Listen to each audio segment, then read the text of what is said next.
आप सभी का स्वागत है साइंस एंड एडवेंचर में। तो आज के इस वीडियो में मैं लेके आ चुका हूँ फिर से एक नया वन शॉट क्लास 9 का। वो है हमारा जर्नी इनसाइड द एटम।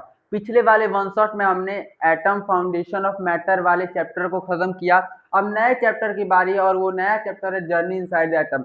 ये बहुत ही बेहतरीन और बहुत ही अच्छा चैप्टर है। तो आज के इस वीडियो में हम इस चैप्टर को फुल डिटेल वे में और बहुत ही कम समय के अंदर इसे पूरा कंप्लीट करेंगे और साथ ही साथ थोड़े बहुत क्वेश्चंस भी करेंगे। तो चलिए इस प्यारे से चैप्टर को स्टार्ट करते हैं और जानते हैं इसमें क्या है। देखो, ये चैप्टर बहुत ही ज्यादा, मतलब कह सकते हो कि बहुत ज्यादा डीप चैप्टर है। इसे तुम जितनी बार पढ़ोगी उतनी बार तुम्हें कुछ नए नए कॉन्सेप्ट को सीखने को मिलेगा। मतलब जैसे एक बार पढ़ा तो कुछ चीजें मिली, फिर दूसरी बार पढ़ा तो दूसरी चीजें, मतलब जितनी बार पढ़ते जाओगे उतना नॉलेज में आता रहेगा। और इस चैप्टर में भाई बहुत सारी चीजें, मतलब देखो, तुमने जो तीसरा वाला चैप्टर पढ़ा है एटम फाउंडेशन ऑफ मैटर, उसमें मैंने कहा था कि हम आगे वाले चैप्टर में पढ़ेंगे। तो तुम जानोगे वो जो तीसरे चैप्टर में हमने कुछ कॉन्सेप्ट को छोड़ दिए थे कि हम लोग चौथे चैप्टर में पढ़ेंगे, तो उन कॉन्सेप्ट को हम लोग इस चैप्टर में पूरा कंप्लीट करने वाले हैं। कॉन्सेप्ट को नहीं छोड़ा था, उसका मतलब था कि वो आगे इसी चैप्टर में बताया ही गया है। जिस तरीके से एनसीईआरटी चलेगी उसी तरीके से हमें चलना होगा। इसलिए हम आज इसमें उस सारे कॉन्सेप्ट को के पीछे का रीजन जानेंगे। देखो, उसमें हमने कॉन्सेप्ट तो सीख लिया लेकिन वहां पे हमने रीजन नहीं जान पाए। तो इस वीडियो में, इस चैप्टर में हम उसके रीजन को भी जानेंगे। मतलब उस पार्ट को, मतलब वो पार्ट यहाँ तक था तो ये चैप्टर पूरा यहाँ तक है। तो इस वीडियो के अंदर बहुत ही डिटेल वे में बहुत ही अच्छे तरीके से इस चैप्टर को फिनिश करने वाले हैं। तो आप लोग कमेंट करें कि क्या, आप लोग कमेंट करें कि आप लोग किस स्टेट से देख रहे हैं ये वीडियो। और मैं स्टार्ट करता हूँ क्लास 9 का चौथा एंड केमिस्ट्री का। शायद ये लास्ट चैप्टर होने वाला है, जर्नी इनसाइड द एटम। वो भी नई एनसीईआरटी के लेके, मतलब नया जो 2026-27 के एनसीईआरटी के हिसाब से। ठीक है भाई, तो स्टार्ट करते हैं। और देखो यार, इस चैप्टर में बहुत सारी आप कह सकते कंट्रोवर्सी। कंट्रोवर्सी का क्या मतलब है कि यहाँ पे जैसे एक कोई साइंटिस्ट है वो अपने स्टूडेंट को प्रमोट करता है, ऐसा है। आप गूगल पे सर्च करो कि इलेक्ट्रॉन की खोज, सॉरी, प्रोटॉन की खोज किसने की थी, न्यूट्रॉन की खोज, तो दो अलग अलग साइंटिस्ट के बारे में बताएंगे। क्यों? क्योंकि यहाँ पे बहुत सारी यू नो मतलब जो साइंटिस्ट था वो अपने स्टूडेंट को प्रमोट किया, लेकिन जो एक्चुअल में खोजा था उसे प्रमोट नहीं किया। तो हम लोग इस चैप्टर में जानेंगे। हम लोग एनसीईआरटी के हिसाब से चलेंगे, जो एनसीईआरटी में दिया होगा, जिसे वैल्यू दिया होगा, उससे हम लोग जानेंगे। अब चलिए चैप्टर को स्टार्ट करते हैं। तो सबसे पहले हम लोग इसके नाम से जानेंगे, नाम से जानेंगे। देखो, जर्नी इनसाइड द एटम। हमने पिछले चैप्टर में पढ़ा कि ये एटम होता है। एटम क्या होता है? एटम क्या होता है? मान लो मान लो ये बॉक्स है।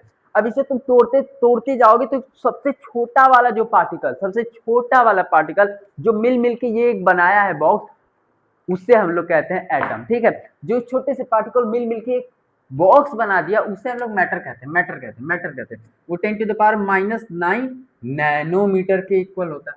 ये सब हमने पिछले क्लास में पढ़ रखा है। लेकिन हम इसमें क्या जानने वाले हैं, हम इस चैप्टर में जानने वाले हैं कि एक मैटर का सबसे छोटा पार्टिकल एटम होता है। एक मैटर का सबसे छोटा पार्टिकल एटम होता है। और उस उस उस एटम के अंदर भी पार्टिकल होते हैं। उस एटम के अंदर भी पार्टिकल होते हैं। मतलब तुम एक इस मार्कर को तोड़ोगे तोड़ोगे तोड़ोगे, एटम मिलेगा, और एटम के अंदर भी पार्टिकल्स होते हैं। और उसी एटम के अंदर के पार्टिकल को हम लोग आज पढ़ने वाले हैं, और उसी का नाम है जर्नी इनसाइड द एटम। इससे पहले इसका नाम हुआ करता था स्ट्रक्चर्स ऑफ एटम। इसीलिए मुझे याद है, बार बार मेरे बीच में चैप्टर में अगर नाम मैं ले लेता हूँ स्ट्रक्चर ऑफ एटम, तो घबराना मत कि ये कौन सा चैप्टर है। नहीं, यही चैप्टर है, जर्नी इनसाइड द एटम। और वो दोनों सेम है, सेम कंटेंट, सेम टॉपिक, सब चीज सेम है। ठीक है, तो हमने जान लिया कि इस चैप्टर में हम जानने क्या वाले हैं। जर्नी मतलब हम लोग इनसाइड एटम के अंदर के बारे में जानने वाले हैं। तो चलिए चैप्टर को स्टार्ट करते हैं। तो सबसे पहले हमने इस चैप्टर में हिस्ट्री पढ़ना होगा। हिस्ट्री, हाँ, साइंस में हिस्ट्री। देखो, हिस्ट्री में क्या, हमें अपने समय के पीछे जाना होगा। हमें जाना होगा 1897 में, हाँ, 19th सेंचुरी में हम लोग क्या करने जाएंगे?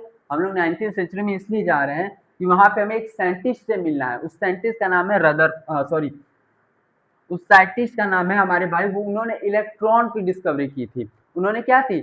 इलेक्ट्रॉन की डिस्कवरी की थी और उनका नाम है J Thomson. J Thomson, J Thomson, ये साइंटिस्ट हैं जिन्होंने इलेक्ट्रॉन की डिस्कवरी की थी भाई, जिन्होंने क्या किया था, इलेक्ट्रॉन की डिस्कवरी की थी, ठीक है, जिन्होंने इलेक्ट्रॉन की डिस्कवरी की थी। ये एक ऐसे साइंटिस्ट है मेरे भाई जिन्होंने इलेक्ट्रॉन की क्या की थी, डिस्कवरी की थी, ठीक है, इन्होंने इलेक्ट्रॉन की डिस्कवरी की थी। अब देखो, ये हम लोग बात कब कर रहे हैं, 1897 की, 19th सेंचुरी की बात कर रहे हैं हम लोग, किस शताब्दी की बात कर रहे हैं, 19th सेंचुरी में। उनमें उनमें एक साइंटिस्ट रहते थे जिसका नाम था जे थॉमसन। अब भाई उन्होंने क्या किया, उन्होंने एक एक्सपेरिमेंट किया, उन्होंने क्या किया, एक एक्सपेरिमेंट किया। वो एक्सपेरिमेंट क्या था, वो एक्सपेरिमेंट ये था कि जे थॉमसन ने पता क्या किया, जे थॉमसन ने लिया एक डिस्चार्ज ट्यूब, ठीक है भाई, डिस्चार्ज ट्यूब ले लिया, उसे दो बैटरी के टर्मिनल से कनेक्ट कर दिया, एक पॉजिटिव से एक नेगेटिव से, ठीक है, एक पॉजिटिव से एक नेगेटिव से, और उसके बाद यहाँ पे उन्होंने वैक्यूम पंप को लगाया, ठीक है, यहाँ पे उन्होंने वैक्यूम पंप को लगाया, ये डिस्चार्ज ट्यूब, ये वैक्यूम पंप, और ये पॉजिटिव और ये नेगेटिव, और ये वैक्यूम पंप से क्या किया, उन्होंने इसका प्रेशर बहुत कम कर दिया, लो प्रेशर, लो प्रेशर, और उन्होंने जो सोर्स है उससे हाई वोल्टेज दिया, हाई वोल्टेज, वो वोल्टेज था 10,000 से लेके 12,000, ठीक है, 10,000, ठीक है, मुझे हमेशा कंफ्यूजन रहती है कि 10,000, 10,000 से लेके 12,000 वोल्टेज तक का उन्होंने क्या किया, हाई वोल्टेज दिया। अब हाई वोल्टेज दिया, लो प्रेशर है, वैक्यूम पंप से लो प्रेशर बना दिए हैं, और इधर लगाए हैं नेगेटिव, इधर लगाए हैं positive, sorry sorry sorry sorry my mistake, इधर है पॉजिटिव, इधर है नेगेटिव, इधर है पॉजिटिव, इधर है नेगेटिव, इधर है वैक्यूम पंप, वैक्यूम पंप से बहुत कम प्रेशर कर दिया है, और डिस्चार्ज ट्यूब लिया है, और कुछ कंडीशन नहीं है, ठीक है। अब देखो, जैसे ही जैसे ही जैसे ही इन्होंने ये सर्किट को ऑन किया, क्या किया, सर्किट ऑन किया, ठीक है, जैसे ही इन्होंने सर्किट को मेरे भाई ऑन किया, तो लो प्रेशर के कारण और हाई वोल्टेज के कारण जो नेगेटिव टर्मिनल था ना, नेगेटिव टर्म, और इधर एक और चीज किया, एक इधर ना zinc sulphide, sorry, zinc sulphide, ZnS, इसे फ्लोरोसेंट कहते हैं, फ्लोरोसेंट, फ्लोरोसेंट, ठीक है, जिंक सल्फाइड की कोटिंग कर दी, कोटिंग कर दी। अब देखो, जो ये रेज निकलेंगी, अभी रेज निकलेंगी, मैं बताऊंगा कैसे रेज निकलेंगी।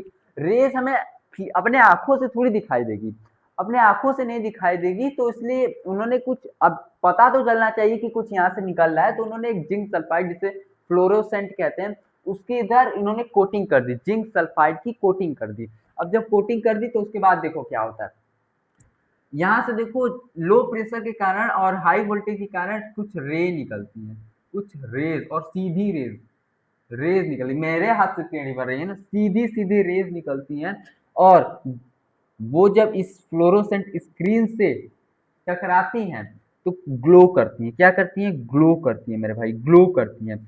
जब वो ग्लो करती हैं तब रदरफोर्ड का दिमाग चकरा जाता है और कहते हैं, अच्छा, इसमें से कुछ पार्टिकल्स निकल रहे हैं, और इन्हीं रेस को, इन्हीं कैनाल रेस को उन्होंने नाम दे दिया इलेक्ट्रॉन, और इलेक्ट्रॉन, और यहीं से नई डिस्कवरी हो गई, नई क्या हो गई मेरे भाई, डिस्कवरी हो गई, एक सब एटॉमिक पार्टिकल, मतलब एटम के पार्टिकल की, जो कि था इलेक्ट्रॉन, यही से डिस्कवरी हुई इलेक्ट्रॉन की। तो यहाँ पे मैं कुछ लिख देता हूँ, ये है डिस्चार्ज ट्यूब, डिस्चार्ज ट्यूब, और सॉरी, डिस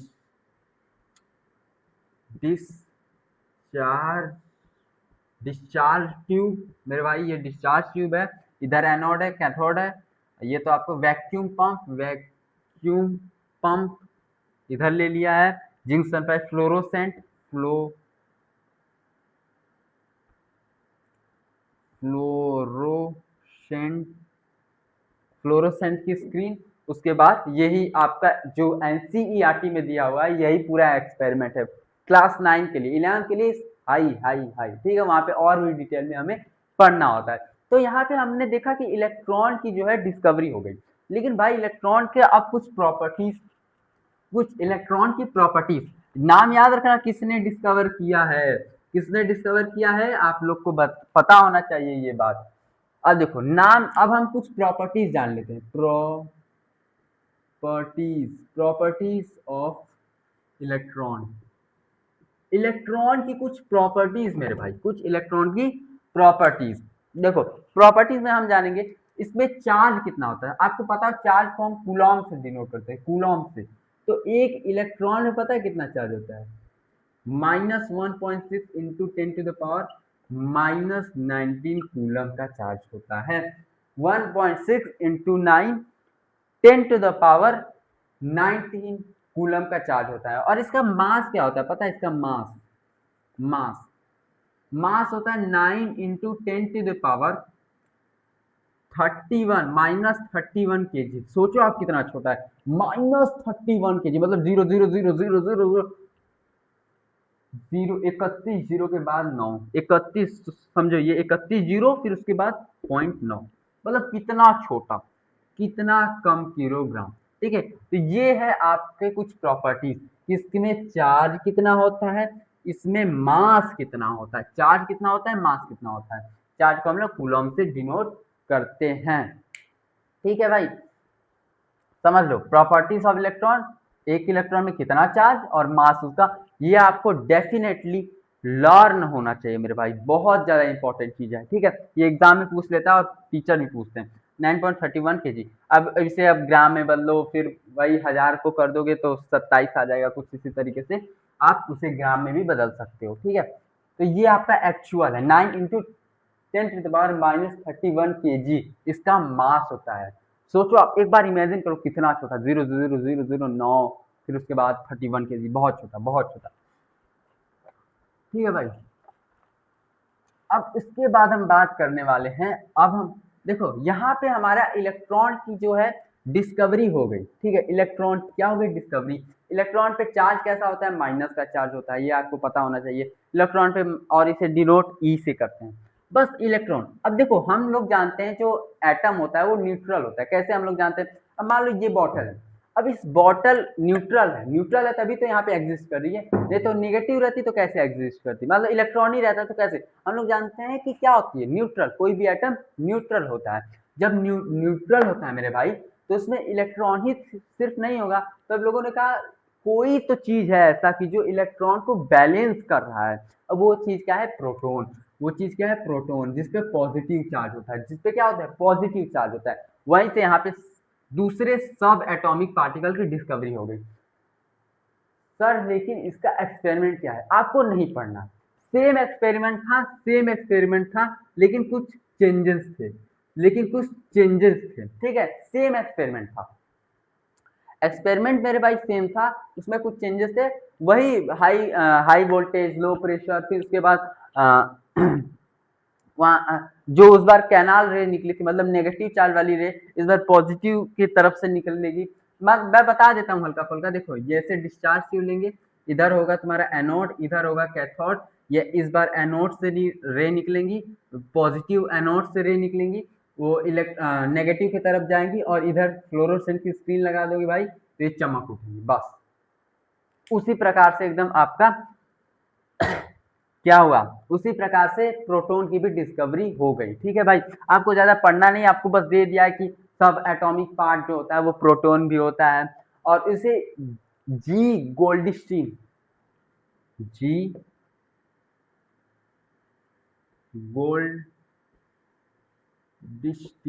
जी गोल्डस्टीन नाम के साइंटिस्ट, जी गोल्डस्टीन नाम के साइंटिस्ट ने इसको क्या किया था मेरे भाई, जी गोल्डस्टीन नाम के साइंटिस्ट ने इसको डिस्कवर किया था। ठीक है, जी गोल्डस्टीन नाम के साइंटिस्ट ने प्रोटॉन की डिस्कवरी की थी। बस आपको इतना याद रखना है कि प्रोटॉन की डिस्कवरी जी गोल्डस्टीन ने की है। उसी सेम तरीके से इस बार जिंक सल्फाइड की कोटिंग हमने इलेक्ट्रॉन नेगेटिव क्या होता कैथोड की तरफ कर दी, कैथोड की तरफ कर दी, और फिर वहां से रे निकली, चमका, फिर वही सेम एज प्रीवियस।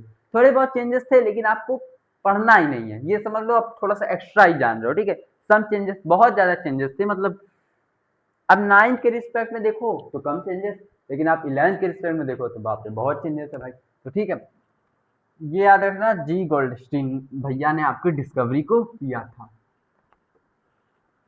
ठीक है, जी गोल्डस्टीन नाम के साइंटिस्ट ने इसको डिस्कवर किया था। एक सेकेंड, हाँ बैटरी भी डिस्चार्ज है भाई, ठीक है। जी गोल्डस्टीन नाम के साइंटिस्ट ने इसको डिस्कवर किया था। अब हम आगे बढ़ेंगे भाई, आगे आगे हम कुछ और प्रॉपर्टीज को जानेंगे। किसके प्रॉपर्टीज को? प्रोटॉन के। प्रॉपर्टी ऑफ प्रोटॉन, प्रोटॉन, ठीक है। प्रोटॉन की प्रॉपर्टी को जानेंगे, ठीक है। प्रोटॉन की क्या करेंगे? प्रॉपर्टी को जानेंगे, ठीक है। तो प्रोटॉन की इस पे का चार्ज क्या होता है? चार्ज, प्रोटॉन का चार्ज कितना होता है? प्लस में 1.6 into 10 to the power minus 19 coulomb. Same charge, same charge but positive में, सेम चार्ज बट पॉजिटिव में, सेम चार्ज बट पॉजिटिव में। और इसका मास कितना होगा? 1.6 into 10 to the power minus, ये क्या होगा? इसका मास होगा। ये क्या होगा मेरे भाई? इसका मास होगा। क्या मैंने बोला? चार्ज कितना होगा? Same, same but positive, same but positive, क्योंकि प्रोटॉन पॉजिटिव होता है। Proton, electron negative, proton positive, electron negative, proton positive, ठीक है भाई। मास क्या होता है? 1.6 इंटू 10 माइनस 27 के जी। वहां पे क्या था? माइनस 31। 9 इंटू 10 माइनस 31 था, लेकिन यहाँ पे क्या है? 1.6 इंटू 10। बहुत आसान है याद रखना भाई, बहुत आसान है। और यही याद रखो, यही न्यूट्रॉन की भी, न्यूट्रॉन की भी चार्ज है, यही न्यूट्रॉन का चार्ज है। लेकिन हाँ, पॉइंट में डिफरेंस रहता है। वहां पे 1.6 कुछ समथिंग में डिफरेंस, 723 और कुछ ऐसे डिफरेंस रहता है, ठीक है भाई। मुझे एग्जैक्टली याद नहीं है, लेकिन हाँ डिफरेंस रहता है। इसलिए सम चेंज, आप एनसीईआरटी पढ़ोगे तो लिखा होगा जो ये प्रोटॉन का मास होता है वो न्यूट्रॉन के मास के इक्वल तो होता है, लेकिन सम चेंजेस आर देयर, इसीलिए सम चेंजेस होता है, ठीक है भाई। इसलिए उनकी प्रॉपर्टीज बदल, लेकिन हम लोग मास अगर राउंड अप करके लिखना होगा तो हम लोग यही लिखेंगे, ठीक है। वो अभी हम न्यूट्रॉन के बारे में पढ़ रहे हैं। देखो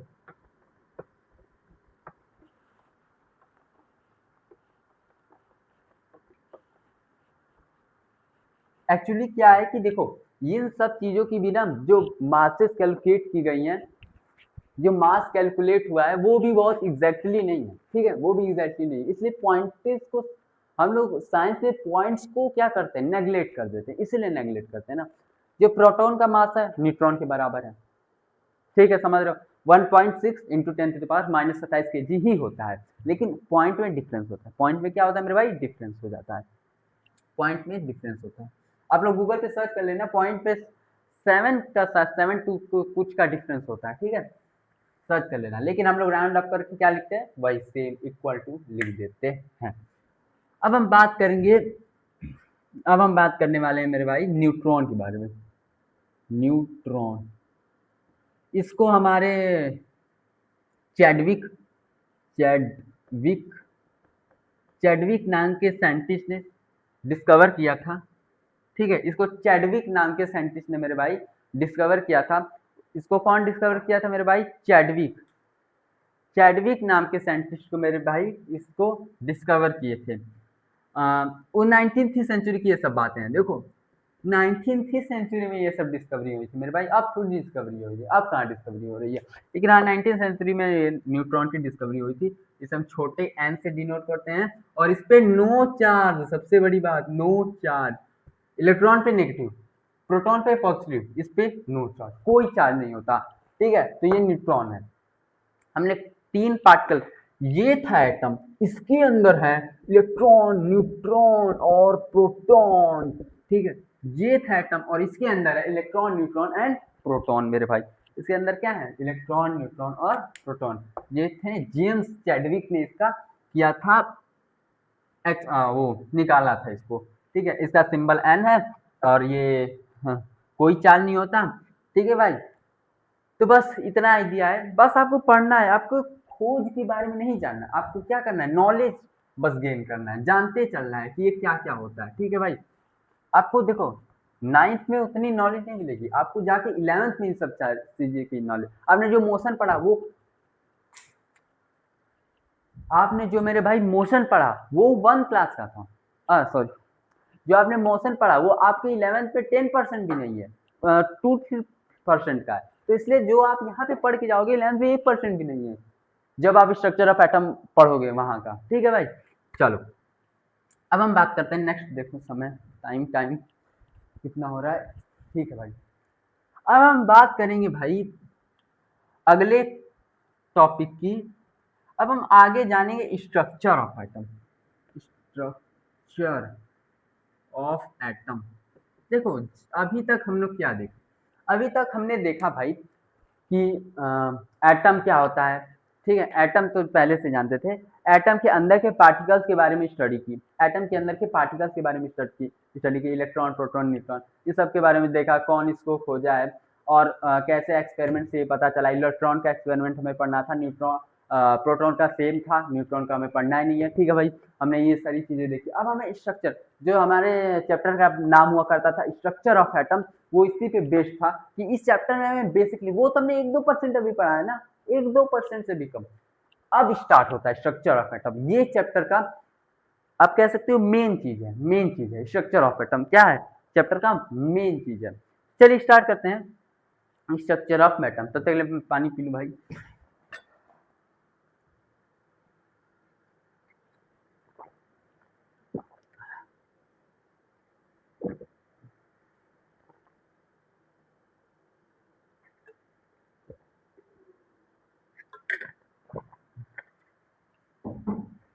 स्ट्रक्चर ऑफ एटम भाई देखो, इसमें सबसे पहले मैं बता दूं कि इसमें हम जानेंगे बहुत सारे साइंटिस्ट के व्यू, पॉइंट ऑफ व्यू, उन्होंने क्या बताया, फिर लास्ट में कौन सबसे ज्यादा मतलब किसका फॉलो अभी तक हो रहा है। बहुत सारे साइंटिस्ट आएंगे, बहुत सारे लोग बताएंगे, लेकिन जो जिसका सबसे सही रहेगा हम लोग उसी का मानेंगे। टाइम टू टाइम सब टेक्नोलॉजी बदलती गई। ठीक है, तो हमारे जेम्स चाचा जो थे, सॉरी जे थॉमसन,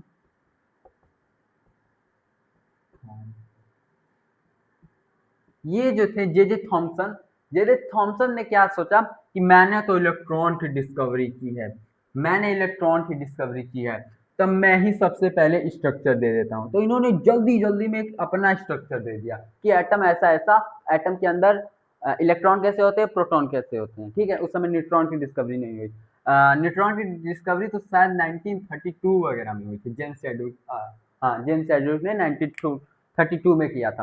लेकिन इन्होंने सोचा कि जल्दी जल्दी से, मैं जे थॉमसन ने कहा मैंने तो दिया है, इलेक्ट्रॉन की डिस्कवरी करी दी है, जल्दी से दे देता हूँ स्ट्रक्चर एटम का, मेरा नाम सबसे ऊपर हो जाएगा। लेकिन इन्होंने जल्दी जल्दी में बहुत सारी गलतियां कर दी और फिर इनका फॉलो नहीं होता। ठीक है, फॉलो होगा जिसका मैं बता दूंगा। तो ये है जे थॉमसन भैया, इन्होंने किया इलेक्ट्रॉन की डिस्कवरी। इलेक्ट्रॉन की डिस्कवरी तो की इन्होंने, लेकिन बहुत जल्दीबाजी में कर दी, क्यों मैंने बता ही दिया। अब देखो क्या इन्होंने बताया, इन्होंने बताया क्या, इन्होंने सबसे पहले अपना एटॉमिक स्ट्रक्चर दिया। क्या दिया, अपना एटॉमिक स्ट्रक्चर इन्होंने ही सबसे पहला अपना दे दिया। ठीक है, तो इन्होंने क्या बताया, मैं स्ट्रक्चर बना रहा हूँ, ऐसे गोला बना दिया। ठीक है, नहीं उन्होंने नहीं बताया, मैं कह रहा हूँ ऐसे मैं गोला बना रहा हूँ। उन्होंने क्या कहा पता है, कि जो इलेक्ट्रॉन्स होते हैं,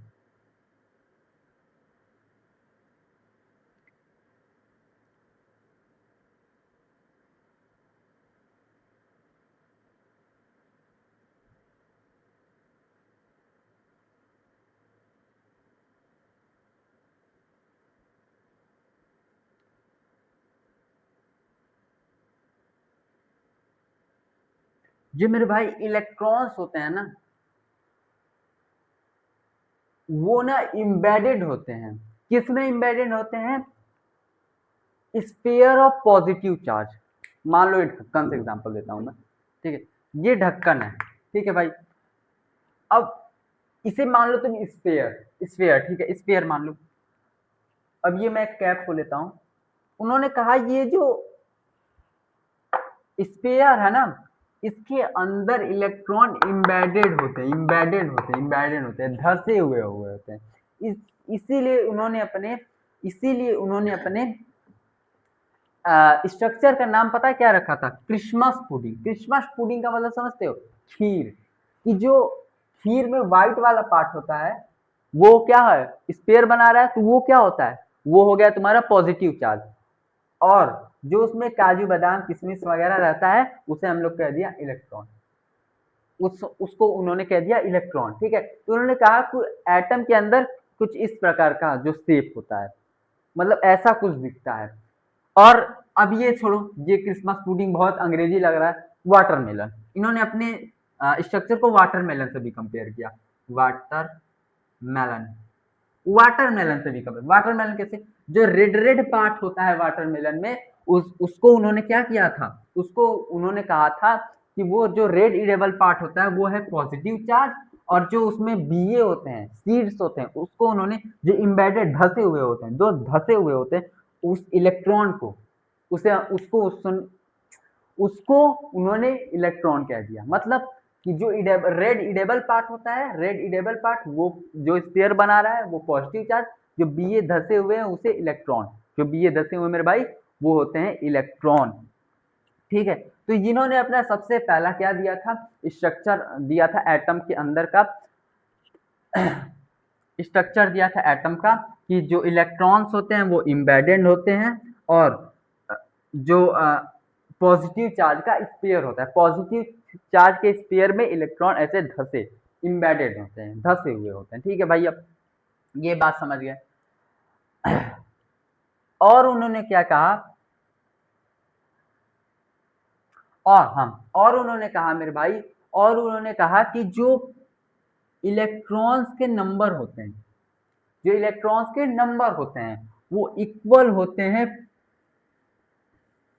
प्रोटॉन के, जो इलेक्ट्रॉन के नंबर होते हैं वो प्रोटॉन के इक्वल होते हैं, जो इलेक्ट्रॉन के नंबर होते हैं मेरे भाई वो प्रोटॉन के इक्वल होते हैं। उन्होंने अपने इस मॉडल में क्या किया, बताया। ठीक है, इसीलिए वो एक दूसरे को कैंसल आउट करते हैं, कैंसल आउट करते हैं, और एटम, एटम क्या रहता है, नेचुरल, क्या रहता है, न्यूट्रल, न्यूट्रल, वर्ड्स भी भुला जाते हैं भाई, वर्ड्स भूल जाते हैं। ठीक है, इलेक्ट्रॉन का जो नंबर होगा प्रोटॉन के इक्वल होगा, इसलिए क्या होगा, एटम न्यूट्रल होगा। ठीक है भाई, इतना बात इन्होंने अपने स्ट्रक्चर में कहा, जो कि बिल्कुल सही था, ये वाली बात सही थी, लेकिन ये जो इन्होंने स्ट्रक्चर दिया वो गलत, बिल्कुल गलत था। ठीक है भाई, तो इन्हीं के आप कह सकते हैं शिष्य, ठीक है, इन्हीं के शिष्य, इन्हीं के शिष्य रदरफोर्ड, रदरफोर्ड, इन्हीं के शिष्य, इसीलिए मैंने कहा ना कि इसमें बहुत ज्यादा गुरु शिष्य वाला है, गुरु शिष्य, गुरु शिष्य का चलेगा। ठीक है, इन्हीं के शिष्य, इन्हीं के स्टूडेंट, इन्हीं के स्टूडेंट ने पता क्या किया, इन्हीं के स्टूडेंट ने इन्हीं के एक्सपेरिमेंट को गलत कर दिया। मतलब उसने गलत नहीं करने को कहा, देखो उसने क्या किया था ना, उसने सोचा कि सर जो बताए हैं उसे एक बार एक्सपेरिमेंटली ट्राई किया जाए। इन्होंने एक्सपेरिमेंट से ट्राई करके नहीं बताया, मैंने कहा नहीं जल्दी जल्दी तेज बनने के चक्कर में मैं दे देता हूँ फटाक से, बनने के चक्कर में इन्होंने दे दिया, लेकिन जब इन्हीं के स्टूडेंट ने उसे ट्राई किया तो वो क्या निकला, गलत निकला। तो चलिए पढ़ते हैं रदरफोर्ड जी का एक्सपेरिमेंट। ठीक है, चलिए पढ़ते हैं भाई। रदर, इतना गंदा ये लगता है ना, रदर, सॉरी यार, Rutherford experiment, Rutherford gold foil experiment, इसका पूरा नाम है रदरफोर्ड, पूरा लिख देता हूं, Rutherford gold foil experiment, Rutherford gold foil experiment, इसका ये क्या नाम है, ऐसे क्यों है सब बताता हूँ। ठीक है, तो इन्हीं के जो शिष्य थे भाई, तो इन्होंने क्या लिया अपने के लिए, सबसे पहले पॉइंट्स दिखा देता हूँ।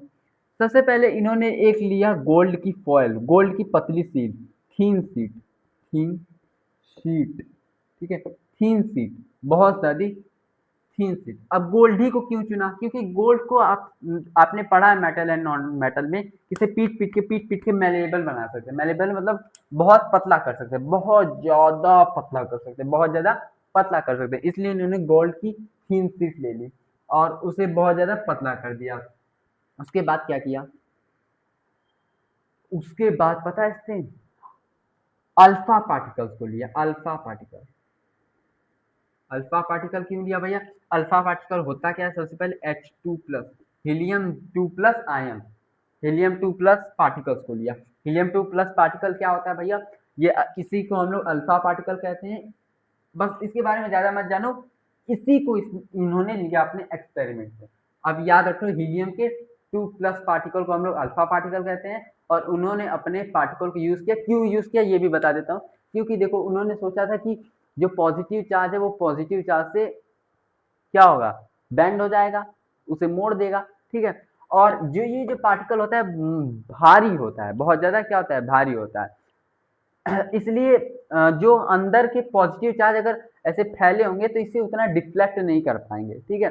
इसी कारण बहुत सारे कारणों की वजह से इसको इन्होंने चूज किया, हीलियम के 2 अल्फा प्लस पार्टिकल्स को उन्होंने लिया, ठीक है भाई।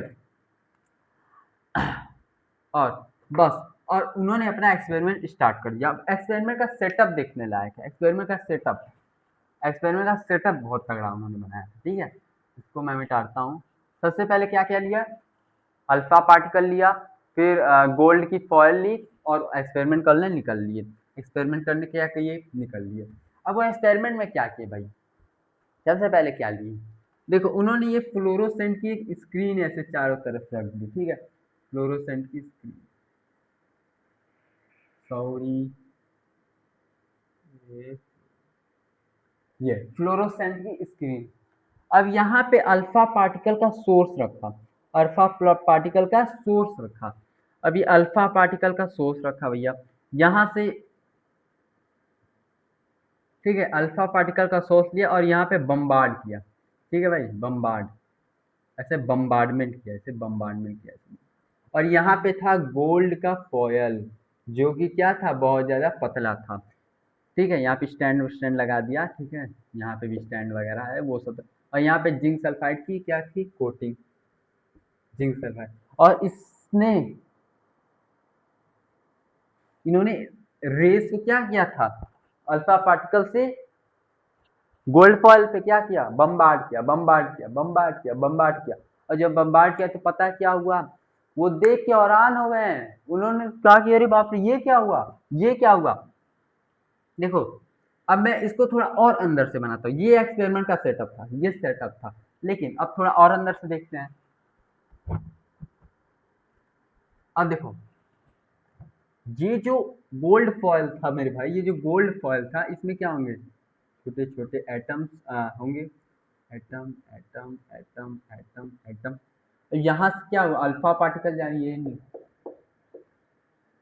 Nucleus nucleus nucleus nucleus nucleus, ठीक है। यहाँ से जब अल्फा पार्टिकल गई तो देख के रदरफोर्ड हैरान हो गए, क्योंकि बहुत सारी जो अल्फा पार्टिकल्स थी वो सीधी निकल गई, कुछ तो डेविएट हुई, कुछ तो जिस एंगल, सॉरी, कुछ तो जिस मतलब कुछ तो गई सीधे और सीधे ही लौट के चली आई, गई सीधे और सीधे ही आ गई। कुछ तो डिफ्लेक्ट हुई कुछ एंगल पे, कुछ सीधे पास कर गई, कुछ गई उसी एंगल पे, कुछ निकल आई। मतलब समझ रहे हो, सॉरी ये ज्यादा दिखा दिया मैंने, इसी पे आ गई, ठीक है, ये नहीं। इसका मतलब समझे, इसका मतलब ये है कि पार्टिकल्स, देखो उन्होंने जो आपके थॉमसन ने बताया था कि पॉजिटिव पार्टिकल पूरे में होते हैं, तो सारे को डिफ्लेक्ट होना चाहिए था, सारे को डिफ्लेक्ट होना चाहिए। ये सीधे कैसे निकल जा रही हैं, ये क्या हो रही है, सीधे कैसे निकल जा रही हैं। और हुई भी तो एक जगह से हुई, पूरा उसी 180 डिग्री बना के आ गई, 180 डिग्री बना के आ गई, मतलब जिस रास्ते गई ऐसे सीधे गई, ऐसे चली आई। ये क्या बात हुई भाई, ये क्या बात हुई, कहीं कहीं थोड़ी सी डेविएट, कहीं कहीं ज्यादा डेविएट, कहीं कहीं पूरी ऐसे ही आ गई। इसका क्या मतलब है, इसका सीधा सीधा मतलब है भाई। तो उन्होंने अपना कंक्लूजन दिया, इस एक्सपेरिमेंट से उन्होंने अपना कंक्लूजन मेरे भाई दे दिया, अपना कंक्लूजन दे दिया। उन्हें कंक्लूजन में क्या दिया भाई, कंक्लूजन, कंक्लूजन, उन्होंने अपना कंक्लूजन देते हुए कहा भैया कि जो एटम होता है, जो एटम होता है ना, उसमें बहुत सारा जो स्पेस होता है, बहुत सारा स्पेस क्या होता है, खाली होता है। बहुत सारा स्पेस खाली होता है, पहला चीज, क्योंकि बहुत सारी रेस डायरेक्ट सीधे सीधे पास हो गई थी, सीधे सीधे पास हो गई थी, सीधे सीधे पास। और कहीं एक जगह पे, जिसे हम लोग न्यूक्लियस कहते हैं, न्यूक्लियस, गलत है भाई, न्यूक्लियस, जिसे हम लोग न्यूक्लियस कहते हैं, वहां पे पॉजिटिव चार्ज होता है, हाईली कंसंट्रेशन में पॉजिटिव चार्ज होता है। क्या होता है, हाईली कंसंट्रेशन में पॉजिटिव चार्ज होता है। और पॉजिटिव और न्यूट्रॉन को मिला के एटम का जो मास होता है, मतलब एटम मास, मतलब पॉजिटिव और न्यूट्रल वाले दोनों को मिला के एटम का मास एक जगह कंसंट्रेटेड होता है, मतलब एक जगह पे होता है। ठीक है, और यहाँ पे न्यूक्लियस होता है, न्यूक्लियस में प्रोटॉन होता है और न्यूट्रॉन होता है। ठीक है, और जो इलेक्ट्रॉन्स होते हैं वो रिवॉल्व करते हैं, रिवॉल्व अराउंड द न्यूक्लियस। जो जो मेरे भाई इलेक्ट्रॉन्स होते हैं ना, वो क्या करते हैं, इसके अराउंड में घूमते रहते हैं, घूमते रहते हैं, घूमते रहते हैं। तो इन्होंने अपना यही कंक्लूजन दिया कि बहुत सारा स्पेस खाली होता है, सेंटर में एटम के न्यूक्लियस होता है, उसमें प्रोटॉन और न्यूट्रॉन होता है। और न्यूक्लियस में बहुत ज़्यादा पॉजिटिव, न्यूक्लियस में दो चीज़ होती है, प्रोटॉन और न्यूट्रॉन होती हैं। और न्यूक्लियस के अंदर पॉजिटिव जो चार्ज होता है उसका कंसंट्रेशन होता है। उसके बाद जो इलेक्ट्रॉन होता है वो न्यूक्लियस के चारों तरफ घूमता रहता है, घूमता रहता है, घूमता रहता है। और जो न्यूक्लियस का जो मास होता है बहुत ज़्यादा छोटा होता है एज कंपैरिजन टू एटम। ठीक है, यही सारी बातें इन्होंने बताई, यही सारी बातें इन्होंने बताई। बाद उन्होंने बताया कि जो मास होता है एटम का वो एक ही जगह कंसंट्रेटेड होता है और उसे ही हम लोग न्यूक्लियस कहते हैं। ये मैंने आपको सारी चीजें बता दी। और जो एटम का मास होता है वो डिपेंड करता है, किस पे डिपेंड करता है, न्यूट्रॉन और प्रोटॉन पे।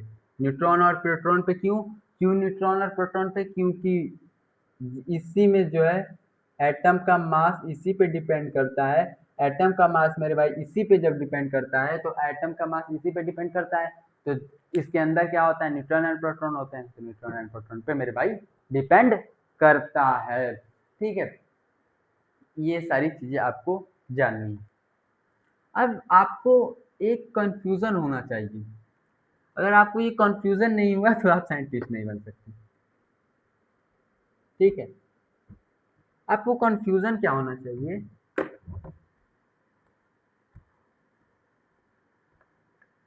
आपको कंफ्यूजन ये होना चाहिए कि अगर ये कोई सब्सटेंस है, ठीक है, अगर कोई समझो ये इलेक्ट्रॉन है, ये घूमते जा रहा है, घूमते जा रहा है, घूमते जा रहा है, तो इसकी एनर्जी लूज नहीं होती, लूज होते होते होते होते यहाँ पे इसके न्यूक्लियस में गिर जाना चाहिए, न्यूक्लियस में गिर जाना चाहिए। तो ये न्यूक्लियस में क्यों नहीं गिरता, आपको ये कंफ्यूजन होना चाहिए। ये कंफ्यूजन हुआ हमारे वहाँ उस समय के लोगों के, कि अगर कोई बॉडी, मान लो आप ही एक फील्ड है, आप ये दिन भर चक्कर लगा रहे हो, लगा रहे हो, लगा रहे हो, एक समय आएगा कि आप यहीं पे आके बैठ जाओ। उसी प्रकार से मेरे भाई यहाँ पे ऐसे ऐसे ऐसे ऐसे ऐसे ऐसे घूमते घूमते आप यहाँ पे इलेक्ट्रॉन को गिर जाना चाहिए, तब ये क्यों नहीं गिर रहा है, तो इसका जवाब रदरफोर्ड जी नहीं दे पाए। और इसका जवाब दिया हमारे दूसरे साइंटिस्ट, जिसने आइंस्टाइन के साथ बहस की थी, जिसने आइंस्टाइन के साथ बहस की थी, वो थे हमारे नील बोर, नील बोर। ठीक है, नील बोर, नील क्या थे, नील बोर, बहुत तगड़े साइंटिस्ट, बहुत तगड़े साइंटिस्ट मेरे भाई, बहुत तगड़े साइंटिस्ट, नील बोर साहब, इन्होंने आइंस्टाइन के साथ झगड़ा कर लिया, आइंस्टाइन। ठीक है, तो आइए इनके बारे में कुछ पढ़ते हैं। तो इन्होंने इसका एक्सप्लेनेशन करते हुए क्या क्या क्या कहा पता है, कि सारे जो इलेक्ट्रॉन होते हैं वो रिवॉल्व करते हैं around nucleus in discrete orbit. मतलब कोई फिक्स एक ऑर्बिट होगा, उसी में जो इलेक्ट्रॉन होते हैं नाचते रहते हैं, और उस डिस्क्रीट ऑर्बिट में अगर इलेक्ट्रॉन नाचते हैं तो उनका जो एनर्जी होता है वो खत्म नहीं होता है, वो खत्म नहीं होता है, खत्म मेरे भाई नहीं होता है। ठीक है, तो इसी को उन्होंने नाम दिया डिस्क्रीट ऑर्बिट, इसी को उन्होंने नाम दिया मेरे भाई, क्या नाम दिया, डिस्क्रीट ऑर्बिट। ठीक है, उसी को उन्होंने नाम दिया डिस्क्रीट ऑर्बिट। स्पेलिंग गलत है, डिस्क्रीट, डिस्क्रीट ऑर्बिट। ठीक है, देख लो एक बार, सही है। ठीक है, डिस्क्रीट ऑर्बिट, ए नहीं रहेगा यहाँ पर, डिस्क्रीट। ठीक है, तो उसी डिस्क्रीट ऑर्बिट में ये लूज नहीं करते हैं, डिस्क्रीट ऑर्बिट। और डिस्क्रीट ऑर्बिट पे घूमते समय जो इलेक्ट्रॉन होंगे वो अपने एनर्जी को रेडिएट नहीं करेंगे, रेडिएट नहीं करेंगे, वो अपने एनर्जी को क्या करेंगे मेरे भाई, रेडिएट नहीं करेंगे। और जिस इसी सारे जो ऑर्बिट में जब इलेक्ट्रॉन घूमता है, इन्हीं ऑर्बिट्स को हम लोग कहते हैं, इन्हीं ऑर्बिट्स को हम लोग कहते हैं, क्या कहते हैं, एनर्जी लेवल, एनर्जी लेवल। इससे आपको उतना नहीं जानना है, आपको बस जानना है कि बहुत सारे ऑर्बिट्स होते हैं जिसमें इलेक्ट्रॉन्स क्या करते हैं मेरे भाई, घूमते रहते हैं, और उन ऑर्बिट का नाम है, अब देखो